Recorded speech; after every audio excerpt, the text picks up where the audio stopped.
चंद्रमुखी की कहानियाँ। हेलो दोस्तों, ये कहानी शुरू होने से पहले अगर आपने हमारे चैनल को सब्सक्राइब नहीं किया है तो जल्दी से सब्सक्राइब करके बेल आइकॉन दबा दीजिए, क्योंकि हम आते हैं हर बार एक नए किस्से के साथ। ओह सॉरी आद्या, यहाँ पे नेटवर्क बहुत स्लो रहता है। फाइल अपलोड करना हो तो ऑफिस में ही कर सकती हो, घर आने के बाद बस आराम करना। पागल हो गए हो तुम? इंटरनेट इतना स्लो, मोबाइल नेटवर्क जितना दिखता है उसमें किसी की आवाज क्लियर सुनाई ही नहीं देती। इंसान यहाँ पे कैसे जिंदा रहेगा? क्यों नहीं रह सकते जिंदा? जब मोबाइल, इंटरनेट ये सब हमारे लाइफ में नहीं था तभी तो लोग रहते थे ना। अरे ये तो बहुत अच्छी बात है कि ऑफिस से थका हारा घर वापस आने के बाद हम दोनों बस चिल करेंगे, मोबाइल स्क्रीन से दूर रहेंगे। स्टॉप इट अविक, मेरे लिए ये बहुत डिफिकल्ट है, मैं ऐसे नहीं रह सकती। अरे आद्या, अब हिल स्टेशन में इतना बड़ा बंगला था तो क्या, आद्या को मोबाइल टावर और इंटरनेट स्पीड से ज्यादा लगाव हो गया था। इतने रोमांटिक जगह पे होने के बाद भी उसका दिमाग हमेशा गुस्से से भरा हुआ रहता था। फिर एक दिन, अरे आद्या, तुम इतनी सुबह सुबह तैयार होकर ऑफिस निकल रही हो, कुछ काम है क्या? हाँ, मुझे सोशल मीडिया में कुछ फोटोज अपलोड करना है और दोस्तों के साथ चैटिंग भी, इसीलिए ऑफिस में आराम से बैठकर करूंगी, यहाँ पे तो पॉसिबल नहीं है।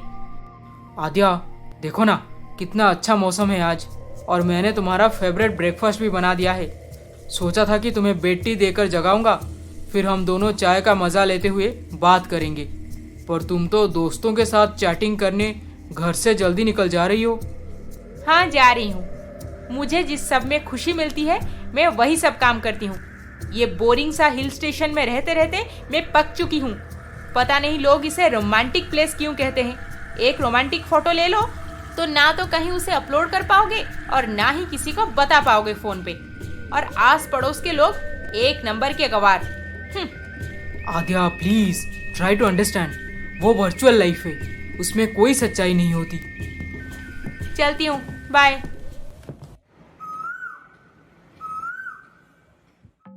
सबसे पहले पड़ोसी की शादी में जो फोटोज और वीडियोस ली थी उसका रील्स बना के अपलोड कर देती हूँ। हाँ, 1 2 3 हो गया, डन। एक दिन नताशा एक पैसे वाले बुढ़े से शादी करके मेरे सामने बड़ा इतरा रही थी। अब मैं उसके साथ चैटिंग करके उसे खूब जलाऊंगी। और वो डिम्पी, वो क्या बोल रही थी कि मेरे पति का घर सबसे बड़ा है, हाईली एजुकेटेड है और बहुत रिच भी।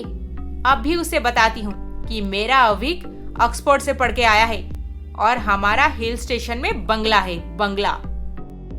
ऑफिस 2 घंटे पहले पहुंच के आद्या यही सब करने में बिजी हो गई थी। तभी उसे माँ का कॉल आता है। हेलो माँ, 2 दिन से तेरा फोन ट्राई कर रही हूँ, लग ही नहीं रहा, कहाँ थी तू? मुझे लगा कि शाम के बाद दोनों फ्री रहोगे, ऑफिस खत्म हो गया होगा तो ज्यादा देर तक हम बात कर पाएंगे, पर तुम दोनों के फोन को पता नहीं शाम को क्या हो जाता है। माँ, हमारे साथ शाम को बात करना आप भूल जाओ। क्यों, ऐसे क्यों बोल रही है? हिल स्टेशन ये सोच के खुशी खुशी शादी करके वहां से सीधा यहाँ चली आई। अब उसका फल भुगत रही हूँ। यहाँ पे नेटवर्क नहीं है, इंटरनेट भी बहुत स्लो, किसी के साथ कोई बातचीत नहीं हो पाती। और अभिक बोलता है कि यही असली लाइफ है, इतनी हसीन जगह पे रहते हैं, किसी और के साथ बात करने की क्या जरूरत है। सुबह ऑफिस जाने के बाद बात कर लेना, फिर शाम के बाद हम दोनों एक साथ मजे से रहेंगे, हमारा सारा वक्त एक दूसरे के लिए होगा। ये भी कोई लाइफ है क्या माँ? आप ही बोलो, मैं तो बोर हो गई हूँ गाँव की गवार बहू बनते बनते। आद्या, अभिक एकदम सही बोल रहे हैं, तुम्हारी लाइफ जैसी है वो तो खुश नसीब वालों को ही मिलती है। सोचो थोड़ा, जिसे प्यार करती थी उसी से तुम्हारी शादी हुई, पर अब तुम उससे ज्यादा लगाव तो इंटरनेट और मोबाइल टावर से रखने लगी हो। माँ, आप नहीं समझेंगी, इंस्टाग्राम और फेसबुक बहुत इंपॉर्टेंट है लाइफ में। आद्या गुस्सा होकर माँ का फोन डिस्कनेक्ट कर दी और उधर अदिति। अदिति, अब कब तक मुंह फुलाए रहोगी? देखो ना कितने अच्छे जगह पे लाया हूँ तुम्हें, और तुम हो कि बॉस के घर की बात को पकड़ के बैठ गई हो। ठीक है, चलो भूल गई वो बात, पर मुझे फिर से वो नाटक करने कभी मत बोलना। और ट्राई करूंगा। अच्छा एक बात बताओ, कितना सुंदर रिजॉर्ट है ये, तुम्हें इसके बारे में कैसे पता चला? मेरे बॉस का ही तो है ये रिजॉर्ट, कैसे पता नहीं रहेगा मुझे? ओहो, फिर से बॉस। आज छुट्टी के दिन भी तुम बॉस के रिजॉर्ट घूमने आए हो। अब पता नहीं देख लिया हमें यहाँ पे तो कोई काम जरूर थमा देंगे। अरे ऐसे मत बोलो, डिस्काउंट तो दिए हैं हमें पूरे 10% का। हाँ। अच्छा, तो इसके बदले कुछ ना कुछ काम तो जरूर निकलवाए होंगे तुमसे, क्यों? हाँ, पर इतना बड़ा कुछ नहीं करना। बस मैडम के भाई के शादी में तुम उनका ड्रेस डिजाइन कर दोगी, और मैं शादी के दिन थोड़ा कैटरिंग पे ध्यान रखूंगा। नहीं तो तुम्हें पता है ना अदिति, आस पड़ोस के लोग, रिश्तेदार, सबके सब मिलजुल के कितना खाना वेस्ट कर देते हैं। अच्छा, मतलब मैं बन गई टेलर और तुम बन गए बावर्ची, यही सब काम करवाने तुम्हें जॉब पे रखे हैं क्या? मुझे तो लगा था कि तुम आईटी इंजीनियर हो, पर तुम ये काम भी करते हो साथ में। अदिति, तुम मेरी इंसल्ट कर रही हो। अरे इंसल्ट मैं नहीं, तुम्हारा बॉस कर रहे हैं, हम दोनों का। कंपनी किसी की नहीं होती, आज तुम हो तो कल कोई और होगा। कंपनी और बॉस से इतना लगाव कौन रखता है भला? इसमें क्या बुराई है? सबके सब यहाँ पे ऐसे ही करते हैं, इसी में ही तो तरक्की होती है सबकी। कितना बड़ा फूल हो तुम सिद्धार्थ, या फिर ये सब जानबूझ के कर रहे हो? मुझे तो कुछ समझ नहीं आ रहा। अदिति, आद्या से बात हुई थी मेरी आज, वो बहुत परेशान है। मैं भी बहुत परेशान हूँ माँ। तुम तो मेरी समझदार बेटी हो, फिर तुम्हें परेशान कौन कर सकता है? अपने पति और उसके चीप हरकतों से परेशान हो गई हूँ मैं। शहर में रहूंगी, पॉश एरिया में लाइफ अच्छी होगी, बड़ी कंपनी में नौकरी करूंगी, मेरा करियर ग्रोथ यहाँ पे बेटर रहेगा, ये सब सोचकर मैं सिद्धार्थ से शादी करने तैयार हो गई।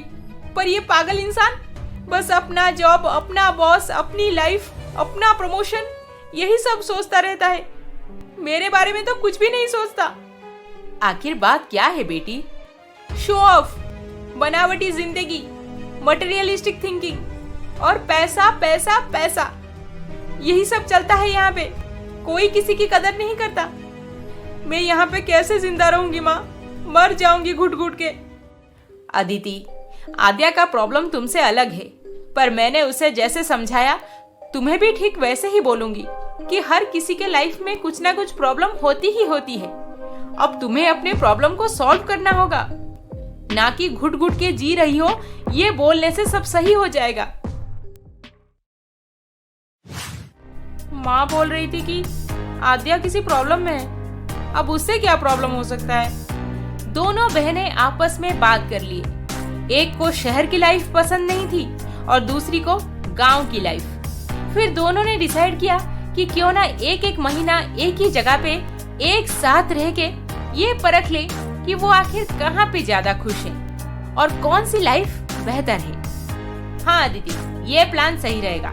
मैं अभिक को बोलूंगी कि वो 1 महीना छुट्टी ले ले, ताकि हम दोनों तेरे यहाँ आ जाए रहने। फिर तुम दोनों उसके बाद हमारे घर पे आ जाना। हाँ हाँ आद्या, बिल्कुल सही, हम ऐसे ही करते हैं। इसके आगे क्या होने वाला है ये जानने के लिए हमारा अगला एपिसोड देखना ना भूलें। और अभी तक आपने हमारे चैनल को सब्सक्राइब नहीं किया है तो जल्दी से सब्सक्राइब करके बेल आइकॉन दबा दीजिए। अरे अरे अरे अरे, इस वीडियो को लाइक, शेयर, कमेंट करना ना भूलें।